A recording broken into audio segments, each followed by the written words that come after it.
औज़ुबिल्लाहि मिनश्शैतानिर्रजीम बिस्मिल्लाहिर्रहमानिर्रहीम। अस्सलामु अलैकुम वरहमतुल्लाहि वबरकातुहू। स्टूडेंट्स, आप लोग सब कैसे हैं? उम्मीद है कि आप लोग सब खैरियत से होंगे और आपकी टीचर भी अल्हम्दुलिल्लाह बिल्कुल ठीक है। आज आपकी उर्दू के दूसरे हफ्ते की तीसरी क्लास है, जिसके अंदर आप अपनी उर्दू की बुक का सबक पढ़ेंगे माँ की खिदमत।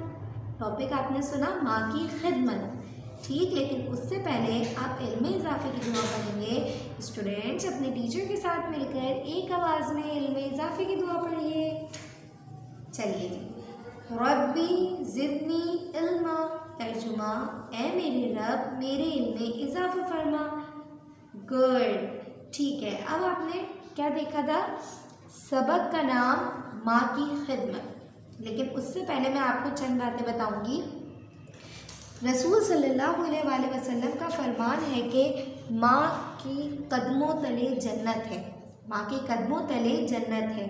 इस फरमान से माँ के मकाम का अंदाज़ा होता है कि जो भी शख्स अपनी माँ की खुशी का ख्याल रखता है, उसका एहतराम करता है, उससे मोहब्बत करता है, तो अल्लाह ताला उसके लिए जन्नत लिख देता है। मतलब अपनी माँ की खुशी का ख्याल करें, उनका एहतराम करें, उनसे मोहब्बत करें, तो अल्लाह ताला उस शख्स के लिए क्या लिख देता है? जन्नत लिख देता है। अब अल्लाह ताला का क्या फरमान है? अल्लाह का फरमान है कि अगर माँ बाप बूढ़े हो जाएं तो उनसे उफ तक ना कहो। माँ बाप बूढ़े हो जाएं तो उनसे उफ तक ना करो, उनकी खिदमत करो, उनकी हर ख्वाहिशात का ख्याल रखो, ठीक। क्योंकि जब हम छोटे होते हैं तो हमारे माँ बाप हमारी भी ख्वाहिशात का ख्याल रखते हैं। हत्ता कि हम बड़े भी हो जाते हैं तब भी हमारे माँ बाप हमारी ख्वाहिशात का ख्याल रखते हैं। बच्चों, आपको पता है कि माँ की अहमियत ये है कि माँ अपने हिस्से की खुशियाँ छोड़कर अपनी औलाद की छोटी छोटी ख्वाहिशों और बड़े बड़े इरादों में उनकी मदद करती है, मतलब उनकी मददगार होती है। माँ की अहमियत ये है कि माँ अपनी ख्वाहिशात को दबा देती है और अपनी औलाद की हर ख्वाहिशात को सबसे पहले पूरा करती है, ठीक। अब आप अपनी उर्दू की बुक खोलिए, ठीक है। उर्दू की बुक का सफ़ा नंबर 43, सबक नंबर 10, माँ की खिदमत। ओके। रात का वक्त था, हर तरफ अंधेरा छाया हुआ था। तमाम लोग अपने अपने घरों में मीठी नींद सो रहे थे। एक घर में एक लड़का चिराग की रोशनी से पढ़ रहा था। रात का वक्त था, हर तरफ अंधेरा छाया हुआ था। तमाम लोग अपने अपने घरों में आराम से सो रहे थे, लेकिन एक घर में एक चिराग की रोशनी में एक बच्चा पढ़ रहा था।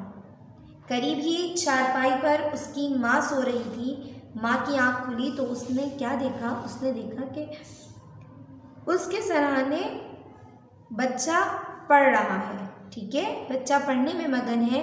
माँ को प्यास लगी हुई थी। उसने लड़के से कहा, मतलब अपने बेटे से कहा, बेटा मुझे पानी देना।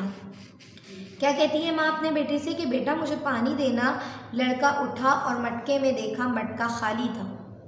मटका बिल्कुल खाली था, उसमें पानी नहीं था और बाहर गुप अंधेरा था। ये बात आपको पहली लाइन में बता दी कि रात का वक्त और हर तरफ अंधेरा छाया हुआ था। तो बाहर गुप अंधेरा था। एक लम्हे के लिए लड़के ने कुछ सोचा, फिर मटका उठाकर बाहर निकल गया। एक लम्हे के लिए उसने सोचा होगा कि रात का वक्त है, अंधेरा है, मैं कैसे बाहर जाऊंगा, लेकिन फिर भी उसने मटका उठाया और वो बाहर निकल गया। क्यों? क्योंकि उसकी माँ ने पानी मांगा था। अब आप पेज नंबर 44 निकालिए।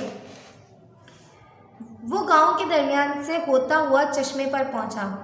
गांव के दरमियान से होता हुआ कहाँ पहुंचा? चश्मे तक पहुंचा। पानी का मटका भरकर वापस आया। मटके से पानी का कटोरा भरा हुआ माँ के पास आया, ठीक है। मटके से पानी का कटोरा भरा और माँ के पास आया। माँ दोबारा सो चुकी थी। उस वक्त तक उसकी माँ सो चुकी थी। उसने माँ को जगाना बिल्कुल भी मुनासिब नहीं समझा और पानी का कटोरा लिए माँ के सराहने खड़ा रहा कि ना जाने कब माँ की आँख खुले और पानी मांगे। वो अपनी माँ के पास ही खड़ा रहा, वो पानी का कटोरा लेकर कि न जाने मेरी माँ की आँख कब खुले और वो कब मुझसे पानी मांग ले। सारी रात गुजर गई, माँ बेखबर सोती रही, ठीक है। आपको समझ आ रहा है स्टूडेंट्स? बहुत इंटरेस्टिंग स्टोरी है। आप ये ज़रा पढ़िए और ख़ुद भी पढ़िएगा अपने घर में, ठीक है। और अभी आपकी टीचर आपको पढ़ के बता रही है तो आप सुने। सुबह जब माँ की आँख खुली तो उसने देखा कि उसका बेटा पानी का कटोरा लिए उसके सरहाने खड़ा है। सुबह जब माँ की आँख खुली तो उसने देखा कि उसके सरहाने उसका बेटा पानी का कटोरा लिए खड़ा है। उसे अचानक याद आ गया कि रात को उसने अपने बेटे से क्या मांगा था। आप लोग बताइए क्या मांगा था? गर्ड, पानी मांगा था। उसने बेटे से पूछा कि बेटा यहाँ कब से खड़े हो? अब माँ ने अपने बेटे से सवाल किया कि बेटा यहाँ कब से खड़े हो? बेटे ने कहा रात से जब आपने मुझसे पानी मांगा था।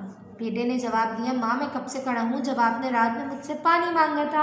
माँ ने बेटे की ये बात सुनी तो उसे सीने से लगा लिया और अल्लाह ताला से दुआ मांगी। माँ ने बेटे की ये बात सुनी तो उसे फ़ौरन सीने से लगाया और अल्लाह ताला से दुआ मांगी। अल्लाह ताला से क्या दुआ मांगी? उसने अपने बेटे के लिए अल्लाह से दुआ मांगी कि या अल्लाह जिस तरह इसने मेरा ख्याल रखा है तू भी इसका इसी तरह ख्याल रख। माँ की दुआ फ़ौरन कबूल हुई। वो लड़का बड़ा होकर एक बुलंद मर्तबा बुज़ुर्ग बना और आज लोग उन्हें हज़रत बायज़ीद बस्तामी के नाम से जानते हैं। आप बड़े नेक पारसा बुज़ुर्ग और अल्लाह के वली थे। क्या थे? अल्लाह के वली थे। ठीक है, बहुत नेक थे और बुज़ुर्ग थे और अल्लाह के वली थे। ठीक है बच्चों, इस कहानी से हमें ये सबक मिलता है कि वालिदैन की अताअत से अल्लाह की रज़ा और दुनिया और आखिरत में कामयाबी हासिल होती है। सो बच्चों, हमने ये कहानी पढ़ी। इस कहानी से हमें क्या सबक मिलता है?